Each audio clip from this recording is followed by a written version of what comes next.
Do I start over from North Attleboro because I was looking at the camera? Start over from the No, beginning. just from the Start beginning. over from the beginning. Yeah. Okay, so let's press the refresh button, start over again, and ask the question. I'll respond normally. So, tell us a little bit about yourself. Wonder, did you I'ma try to make scoop you up this? before I speed off. Backspace to the leecher. I'ma bring you by one time to show you how the young nigga beamed up. You know, I grew up in a small town in Massachusetts. It's called North Attleboro. It's probably about 20 minutes from Providence, about an hour from Boston. Really small town, not really a whole lot of activity going on down there. You know, just your average football town. The kids in high school, that was kind of what most of them did. And that was never really me. You know, I was never really a team sports kind of individual. I never really got along with the people that used to do that. Not for any particular reason, but sports just was never my forte.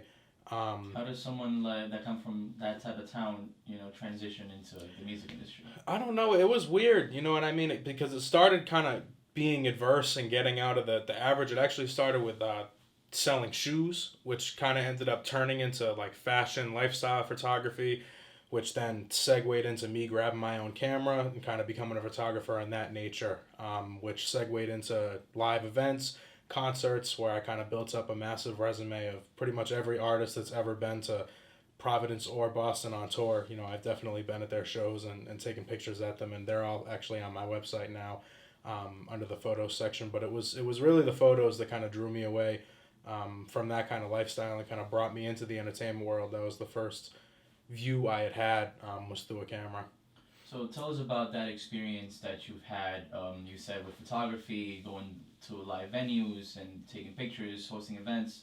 Talk to us about that. Yeah, so it was weird because back in the day, this was back when show photography wasn't as big as it is now, and back when I had started, and it was kind of like a hush, nobody really talked about how to do it, and the people that knew how to do it weren't really forthcoming with the information on how to actually get into the shows. So it kind of turned into somewhere I strategized that, okay, originally I used to go with the opening acts, and then the open acts would bring me in, I would take photos for their set, and then I would find my way to stay at the venue until the headlining act came on. And it kind of turned into me figuring out, just from being at all these shows and seeing how the security worked at all these venues, it actually ended up being a situation where I would just sneak in to all these shows and just use false credentials and just kind of get past the right people, know what to say to who, and I'd end up being there for the whole night, taking pictures of whomever I wanted, whenever I wanted. You were really just trying to put yourself out there no matter what. Yeah, that was the way, because a lot of people in the creative arts space, they focus more on getting paid for work than they do on getting their name out there. So I knew that the only chance I had as getting my name out there as a photographer was to find these credited people, take photos of them for free, give them to them. If they use them, they use them. If they don't, they don't. It came into a situation where a lot more people were using the photos. People were coming to me to have me do their concerts, people I had never heard of. And it kind of just grew from there and turned into the first kind of business model that I had, which was definitely the photos. So from the photos, where did you go from there? The photos kind of segued me into being more focused on day-to-day operations, just because being a photographer for artists for so long, it gets I don't want to say exhausting, but it turns into a situation where your main focus is to capture all of the moments that are the most memorable, the most photogenic, and that kind of, after a while, kind of draws you away from enjoying those moments yourself. And it kind of segued into something where I wanted to be more involved in the behind the scenes working and play more of an important role rather than just be somebody that was using the camera. So that's kind of where I segued into running my own events. I actually came down to New Jersey to work with a couple artists out here, and that's kind of where I staked my name out down here in the independent music scene, just doing these photo shoots, segueing into doing these shows, which segued into taking care of these artists' careers, and everything kind of grew from there. Awesome, man. That sounds like quite the journey. So fast forward to what you're doing now. Talk to us about you just opened up a brand new studio, I believe, correct? Yes, I did. I actually opened up a studio and office facility all in one. It's 1,400 square feet of creative space that I've actually put a recording studio in. I actually have my home office there. We have a secretary that's going to be starting work there pretty soon, and we're kind of trying to grow everything into a multifaceted operation through the offices down here in New Jersey. Sounds amazing, man. Talk to us about that process of building this studio and office that you have. Definitely. It's a lot more work than you would think. A lot of people just, they don't really understand how much is involved in not only just building a studio just from the building side, but actually putting together a business legally is a challenge in and of itself that a lot of people just don't understand how much work is actually involved. So something that not a lot of people know is that in order to actually get an office space and do business in a particular town, you actually need to get permission from the town hall and get what's called a certificate of occupancy to go ahead and do your business. And in order to get that, you need to make sure that your LLCs are all taken care of. So I actually have 2 LLCs, a third one coming on the way, one for the studio, one for the management company, and then the other one is going to be for a Zoom class seminar that we're going to probably get into later on in the interview. Welcome to the facility. Have our lobby here. There'll actually be a secretary here very soon. I'm in the hiring process right now, so she'll be able to take care of your inquiries and direct you to the person that you need to speak to. Through this door, we actually have a fully functioning recording studio I'll take you to next. I have one office here.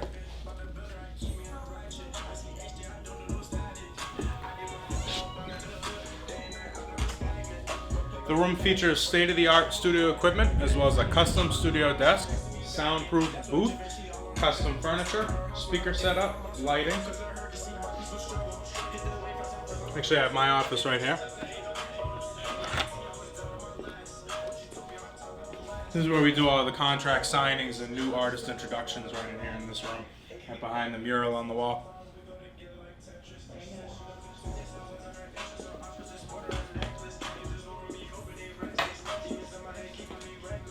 Constantly have access to cold water in case you get thirsty during a recording session. We actually have a custom studio door as well. Custom diffusers and foam put for the entire room.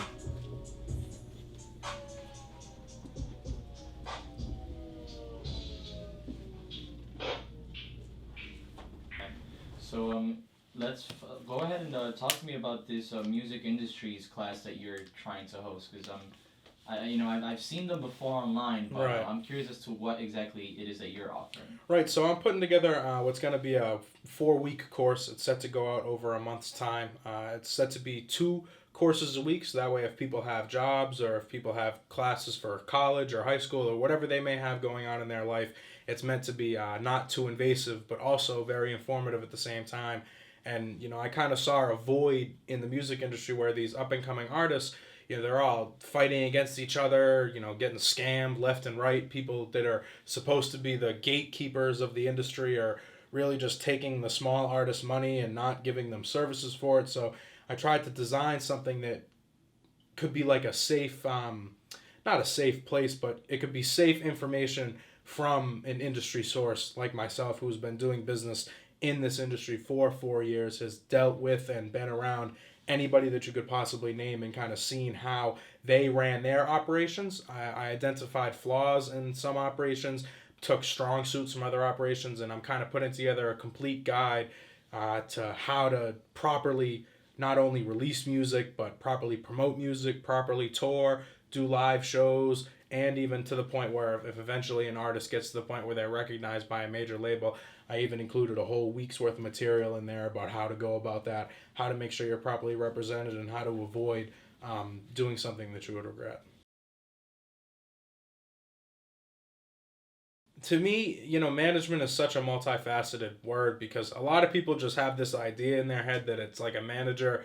With underground artists think managers are supposed to pay for everything, and then the artists that are big already, it's like people think that all that is just splitting money up and kind of micromanaging little tasks. But on both ends of the equation, it's different because for an underground artist, realistically, a manager is not supposed to be funding your career. That's not how that works. That's like this. That's what a record label is for. Record labels fund careers. Managements guide careers. So in an independent artist situation, a manager is almost more of somebody with guidance and somebody who's there to answer questions, provide advice, but it's not supposed to be monetary because at the point that an underground artist is, money gets used and it doesn't come right back when it's underground because, if you spend, $2,000 on some promotion and marketing, you can't expect to get those $2,000 back, and that's why it should at least be a combination of one person's money and the other person's money put together, because there's nothing wrong with management that likes to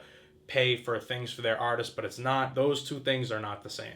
That's a record label versus a manager, because a manager's cut is supposed to be anywhere from 15 to 20%.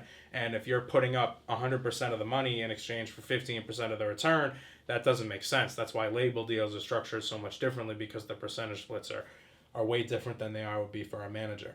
To touch on a major artist on the management side, it goes much deeper than just making sure schedules are on point. You're the spearhead for the whole team. So anybody that ever wants to get in contact with said artist is automatically going to come to the manager first on a grand scale. So they're dealing with the people at the record label. They're dealing with any shows that are getting booked. They're dealing with any other performance opportunities, any type of promotion and marketing that they're getting paid for. Making sure that travel arrangements are taken care of, making sure that people get from point A to point B, making sure the team is safe, like such as providing security, finding security, making sure studio sessions are booked, and kind of just being a second brain for the artists. That way, when they're focused on being creative, they don't have to worry about the business running. And that's kind of the two main differences, because in underground artists, all those things aren't going on, and it's mostly strategic, whereas in the other one, these things are all going on, and you have to know how to kind of guide the artist through all these different tactics that are going on and through all these different events that are happening. All right, man. So we have a set of specific questions that we want to ask you, sort of, so that you can maybe perhaps provide our viewers with some tips. Sure. So first question is, what advice would you give to an up-and-coming artist? The biggest advice that I would have to give to an up-and-coming artist is just to, even if you think that your music isn't getting any views or, whatever it may be, that always just keep on going forward and just be cautious of these scams that are going on. Be self-aware, take care of yourself, do what you have to do, make sure that you can handle a personal life and a music life, because it's exhausting. It drains a lot out of you. It is almost, for these people that are working regular jobs and still pursuing a music career, I know it definitely gets to be a conflict where those two things may go against one another. And it's always just staying true to who you are, making sure that your assets are safe, making sure that you're not spending your money with anybody you shouldn't be, and just always be self-aware, always ask questions, and just if something doesn't make sense, just ask about it, because if it doesn't make sense, there's a reason why. And then what about... Quick question. Mm-hmm. What like, are there any scams that you can think of off the top of your head that you can... I'm not gonna say that somebody in particular is a scam, but a lot of the bigger things that are like scam oriented, or like Spotify playlisting, is really hit or miss. It's kind of hard to decipher what's a stream farm, what's not, what's a reasonable price for a playlist, what's getting taxed. Playlists are one of the bigger ones. Articles can sometimes be the same way. A lot of different monthly management services, you got to be careful of those. But there's a rule of thumb, if you're speaking with somebody and the first thing that you're discussing is money being sent, that's usually a problem. If somebody's asking you to send money before any type of a proof of concept, that's usually a red flag, because if somebody's really like myself, who owns two businesses, whose businesses are registered with the United States, who does pay his taxes and does business normally, I have to adhere to a certain level of professionalism with these clients.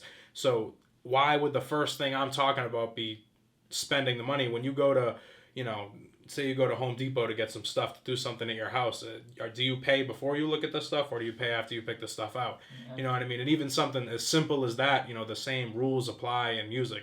Obviously, there's things like deposits and all these things that make complete sense. But if the first thing that is being said is, here's my Cash App, just send me $900 and I'm going to do this, and this, just always ask questions and just be self-aware. If it seems too good to be true, it is too good to be true.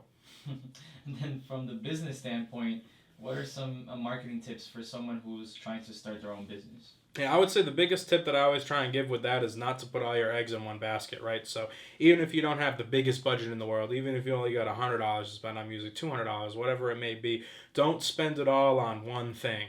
Even if, the Spotify playlisting package, there's a $25 option or a $200 option, and you only got $200, it makes more sense to only spend $25 and then go spend the remaining $175 on other platforms. So put some money into YouTube, put a couple dollars into Spotify, put some into Instagram. Make sure that everything is going in a fluid motion, because as just from my perspective, when I look at artists, statistics and stuff like that, when I see a song on Spotify with, 50,000 views, and then I go on YouTube and the video's got 1,100. Those two things don't go together. And that's automatically, I automatically know what they're doing, and I know how they're spending their money, and that's just something that if I think it looks weird, these people, these labels, and these people in these higher up positions in the industry are going to think it looks weird too, and that could be something that could deter them from believing that your statistics are authentic. Wonder, I'ma try to scoop you up before I speed off. Backspace to delete ya. I'ma bring you by one time to show you how the young nigga be